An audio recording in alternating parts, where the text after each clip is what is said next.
अगर किसी ने 1947 के बाद जम्मू कश्मीर के लोगों के लिए कुछ किया है, मासिवाए एक लीडर के जिसने 370 को यहाँ लाया था स्पेशल स्टेटस, जब हिंदुस्तान से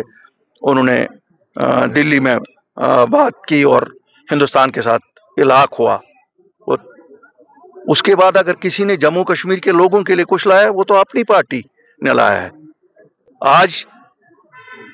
उमर साहब कहते हैं जमीनों का तहफ़्फ़ुज़, असल हमारी ज़मीनें हमारी आइडेंटिटी है। उमर साहब, ये ज़मीनें तभी बची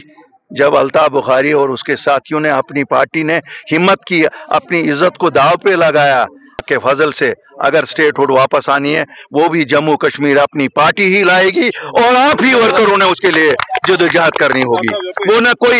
ना कोई चुनी हुई सरकार लाएगी और ना कोई अपोजिशन में बैठे हुए लोग लाएंगे।